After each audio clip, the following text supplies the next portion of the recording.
Well, let's head to the gates of hell. Let's get into it.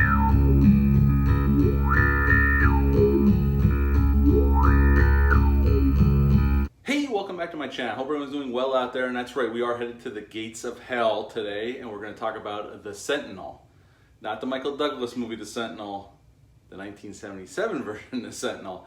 This movie came out February 11th of 1977. It's rated R. It's an hour and 32 minutes long, had a budget of $3.7 million, and upon release it only made $4 million, sadly.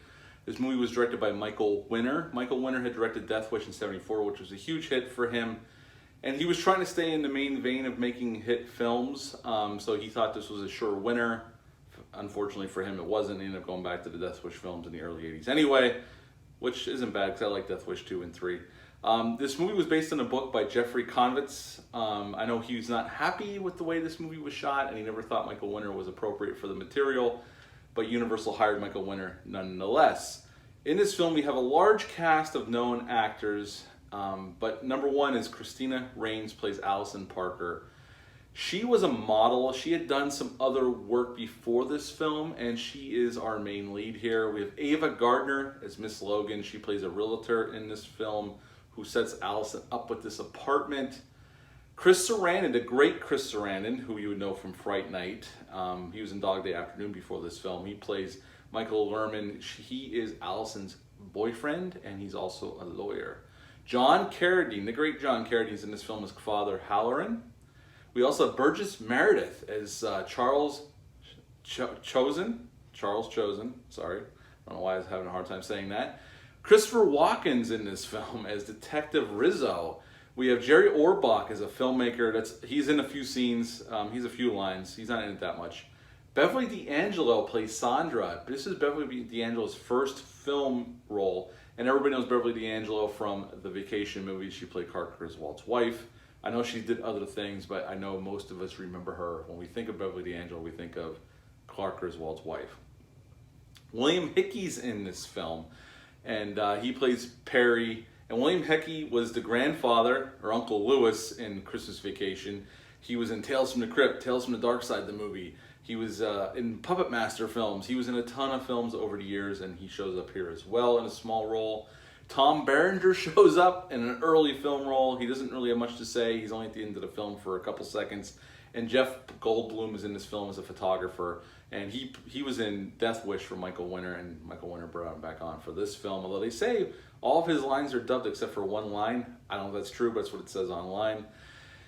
And the Sentinel, pretty much right at the beginning of the film, we're introduced to Allison.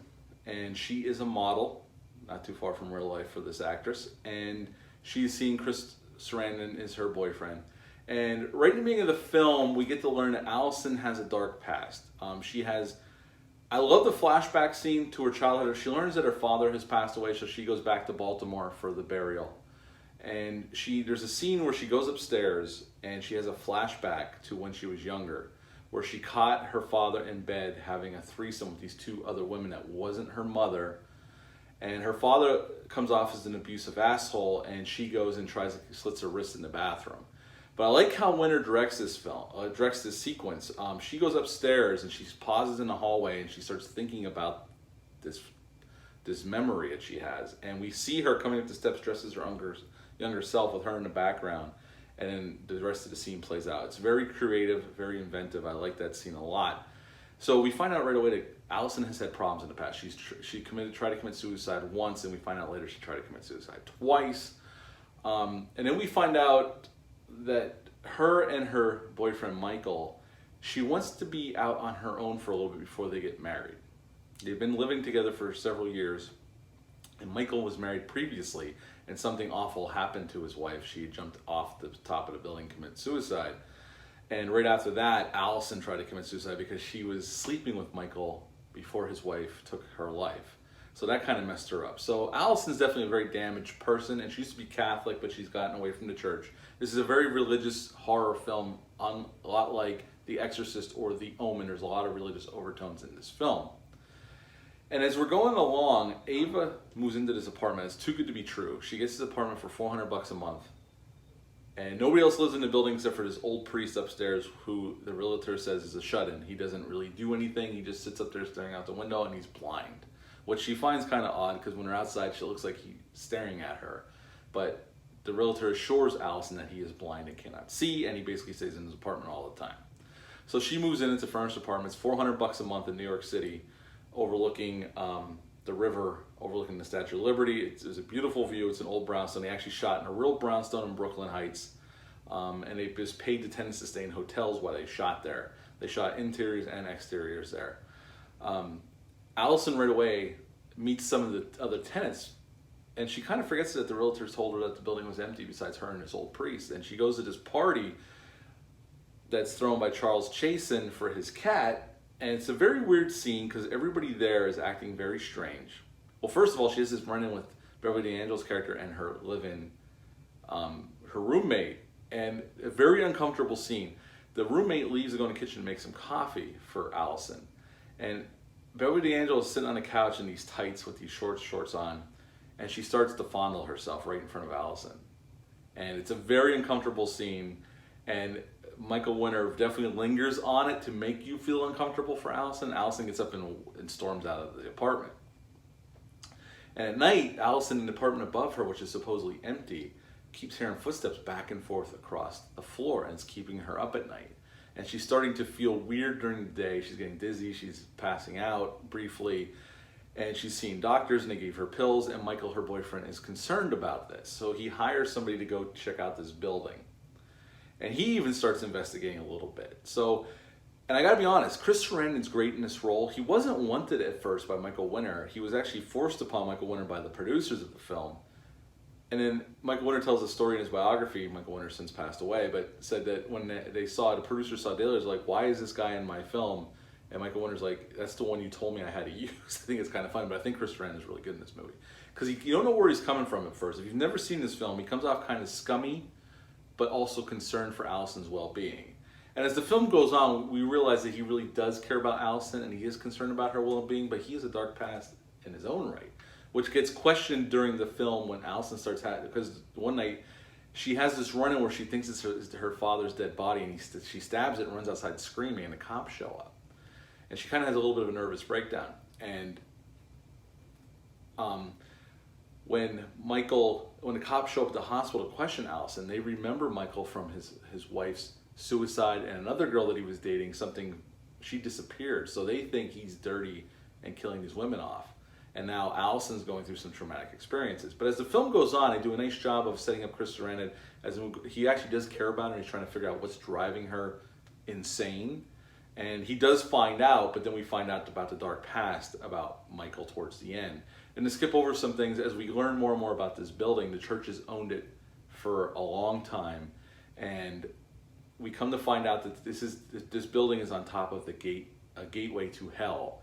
And a priest or a nun are selected every so often. When a priest gets too old, God selects a new sentinel to guard the gate to hell, to keep the demons from being able to come out. And all these people Allison has met at the party are actually devils that they're trying to keep in this hell without being able to get out into the world. And Allison is the new one selected to take over for Father Halloran, because she finds her way back to God during the film, and that's when she is selected to take over for Father Halloran. And it's only inevitable that midnight on this one night, she will take over, turn into a nun, and she will be the new Sentinel to watch the gates and make sure the demons cannot get out.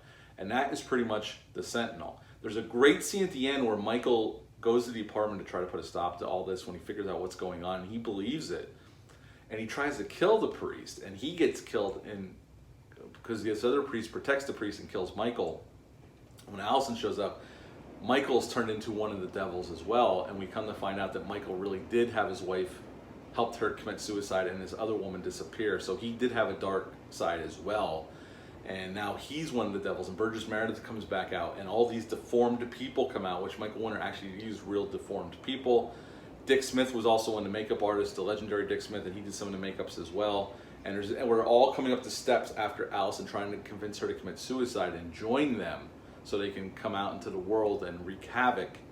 Allison resists with the help of some priests, and she takes over being the Sentinel. And at the end, we see her sitting in the chair, eyes white, dressed in a nun outfit, and that is pretty much the end of the film. But right at the end of the film, we see the building get knocked down, and a brand new building was put there, and we see these new tenants moving in, which is Tom Berenger and this other woman, and we're made to believe that this woman is the next, or Tom Berenger's character is going to be the next Sentinel.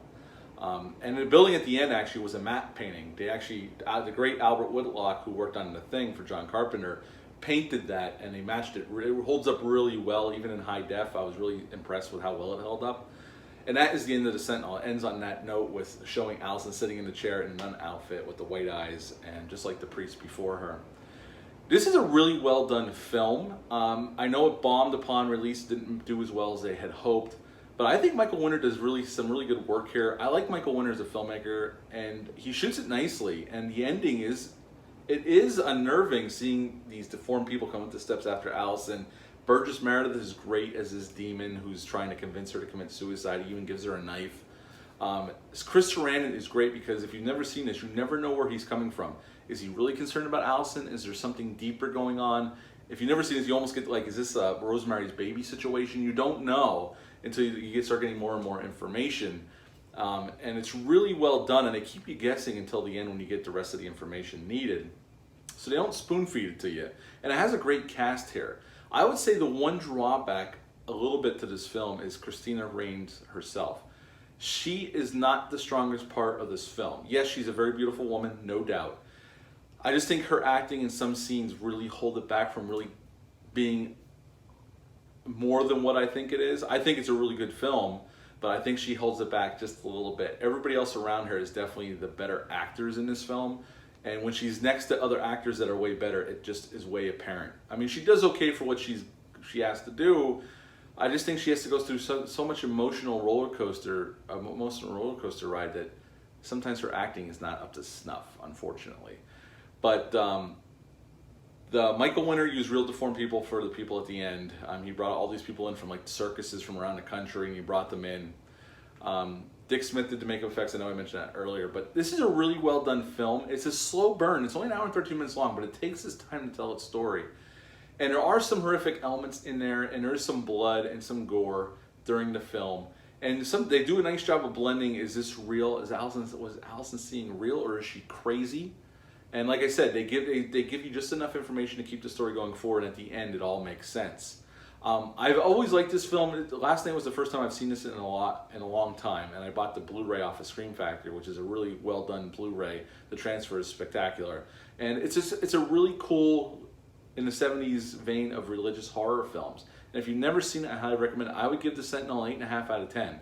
I think it's really well done, and I think one of the minor nitpicks I have is Christina Rains' acting in some instances. I don't think she comes off as good as she could, and if they would have hired a more stronger actress, I think it would have put it up even higher in my rating system. But I think her acting keeps it down just a little bit, because in some scenes she's just not up to snuff with what's going on around her. But overall, yes, I really like this film. 8.5 out of 10 for The Sentinel. Have you ever seen this film? Leave a comment down below, let me know. Hit the like button. Share this video, I'd greatly appreciate it. Hit the subscribe button as well, it's free. Join me here so you get an alert when I upload a new video, which is usually about 2 or 3 times a week. But that's it for me, for The Sentinel. Leave a comment down below, let me know what you think of this film. Until next time, I hope you're all doing well out there. I'm just going to say bye.